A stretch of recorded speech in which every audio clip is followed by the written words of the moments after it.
रामपुर स्थित मौलाना मोहम्मद अली जौहर यूनिवर्सिटी के भवनों पर प्रस्तावित ध्वस्तीकरण कार्रवाई के विरोध में सोमवार को समाजवादी पार्टी नेताओं और कार्यकर्ताओं ने प्रदर्शन किया। इसके बाद महामहिम राज्यपाल को संबोधित ज्ञापन सिटी मजिस्ट्रेट को सौंपकर कार्रवाई पर रोक लगाने की मांग की। प्रदर्शन के दौरान पेहड़ी विधायक अता उर रहमान, सपा जिला अध्यक्ष शुभलेश यादव, महानगर अध्यक्ष शमीम खान सुल्तानी, पूर्व मेयर सुप्रिया एरन, पूर्व सांसद वीरपाल सिंह, डॉक्टर अनीस बेग और प्रमोद यादव समेत अन्य नेताओं ने कहा कि रामपुर स्थित मौलाना मोहम्मद अली जौहर यूनिवर्सिटी के परिसर में बने 40 भवनों में से 38 भवनों को अवैध बताते हुए ध्वस्तीकरण का नोटिस जारी किया गया है।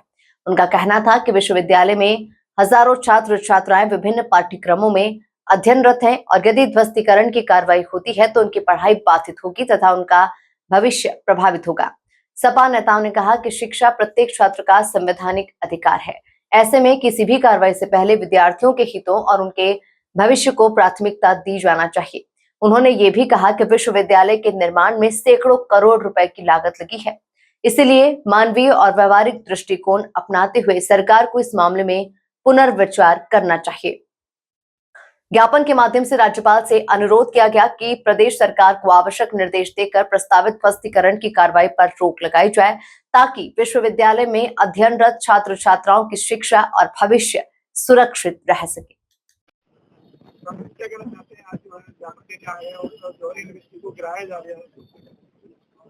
जौहर यूनिवर्सिटी एक शैक्षणिक संस्थान है, वो किसी एक मजहब और धर्म का नहीं है।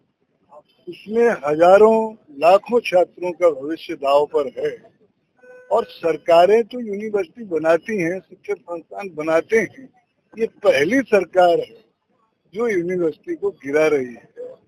उसमें सभी धर्मों के, सभी मजहब के लोग, बच्चे उनके पढ़ते हैं। उनके भविष्य से खिलवाड़ नहीं करना चाहिए और उसी के विरोध में हम लोग यहाँ ज्ञापन देने के लिए आए हैं और उसका विरोध करेंगे।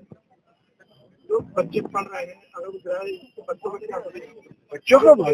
बच्चों के भविष्य से खिलवाड़ कर रही है ये सरकार, तो इसे नहीं करना चाहिए। ये बहुत निर्दयी सरकार है, इसको तो चले जाना चाहिए। क्या मामला है, जो ज्ञापन दिया है रामपुर में, जो मौलाना मोहम्मद अली जौहर यूनिवर्सिटी जो आदरणीय आजम खान साहब ने बनाई थी और इसमें लाखों लोगों का पैसा लगा है, लाखों लोगों की मेहनत है और श्रद्धेय मुलायम सिंह यादव जी जो इस दुनिया में नहीं है, उनका बड़ा योगदान है इस यूनिवर्सिटी को बनाने में। उन्होंने इसका शिलान्यास भी किया था और आदरणीय अखिलेश यादव जी ने इसका उद्घाटन किया था। इसमें जब तक ये दुनिया कायम रहेगी तब तक यूनिवर्सिटी रहेगी और यूनिवर्सिटी बहुत मुश्किल से बनती है। लेकिन इस सरकार का बड़े अफसोस के साथ कहना पड़ता है, इस सरकार का पढ़ाई की तरफ बिल्कुल ध्यान नहीं है। पिछले दिनों 27,000 स्कूल उत्तर प्रदेश में बंद कर दिए गए। हमारी महामहिम राज्यपाल महोदया से यही गुजारिश है कि इस यूनिवर्सिटी के खिलाफ जो ये ध्वस्तीकरण का आदेश जारी किया है, इस आदेश को वापस लें, क्योंकि इससे हजारों बच्चे जुड़े हुए, उनके भविष्य अंधकार में है। तो इसलिए इस यूनिवर्सिटी को चलने दें और बच्चों की पढ़ाई जैसी चल रही थी ऐसी चलती रहे। क्या कहना चाहते हैं, ज्ञापन दिया है यूनिवर्सिटी को लेकर के? आज हम सब लोगों ने रामपुर की जो मौलाना जौहर यूनिवर्सिटी है उसके जो भवन है, 40 में से 38 भवन को ध्वस्तीकरण करने के आदेश जारी किए गए थे। उसके विरोध में महामहिम राज्यपाल महोदया को ज्ञापन दिया है।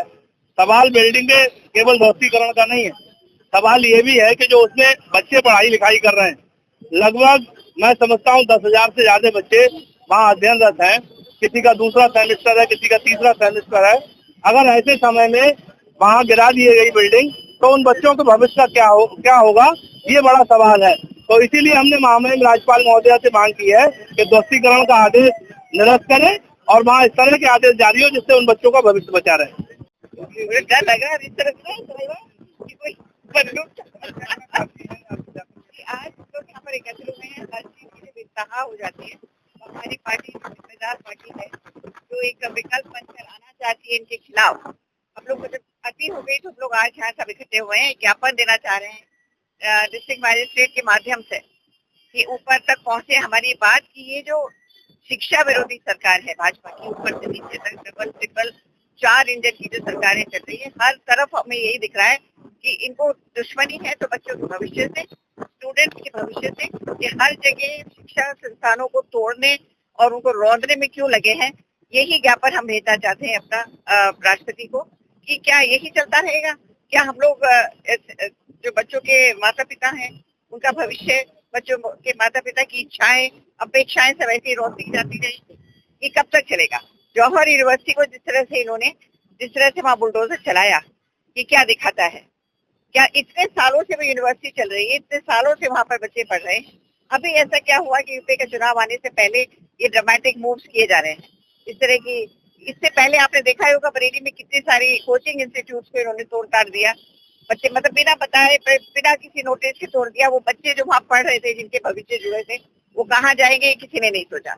आप अपना क्योंकि आपके पास सत्ता है और वो भी ब्रूट सत्ता, जिसे कहते हैं ना कि निर्दयी होकर सत्ता है कि ऊपर से नीचे तक, तो उसका आप इस तरह से इस्तेमाल करेंगे। उसी के विरोध में आज हमारी पार्टी खड़ी हुई है। सारे हम लोग अधिवक्तागण भी खड़े हैं, सारे हमारे सीनियर नेता लोग यहाँ पर हैं और अभी अध्यक्ष पूर्व एमएलए और एमपी भी आ रहे हैं। हम लोग सब इसके विरोध में खड़े हैं कि शिक्षा का ये हाल होगा हमारे देश में, हमने नहीं सोचा। अंग्रेजों के टाइम से भी बुरा हाल है ये, इस तरह की निर्ममता, इस तरह की सत्ता का दुरुपयोग। इससे बच्चों को भविष्य क्या पढ़ाई? आप खुद देख रहे हैं, आप समझदार हैं, सब हमारे पत्रकारगण भी देख रहे हैं कि हमारे सबके बच्चे कोई भी यूनिवर्सिटी हो, सिर्फ उसमें जौहर नाम लगा है, एक मुस्लिम का नाम लगा है, तो आप मुस्लिम विरोधी होने के नाते आप शुरू हो जाएंगे। और यहाँ बरेली में जिस तरह कोचिंग इंस्टीट्यूट के साथ आपने किया, क्या दिखाई दे रहा है? अल्टीमेटली तो हम यही निष्कर्ष निकाल रहे हैं कि 4 दिन पढ़े लिखे नौजवान चाहिए नहीं, पढ़े लिखे बच्चे चाहिए नहीं। जैसा मोदी जी ने कहा है हमेशा कि भैया कहीं पर भी पकौड़ी बेच लो, कहीं पर खोमचा लगा लो, पर यही होने वाला है लगता है।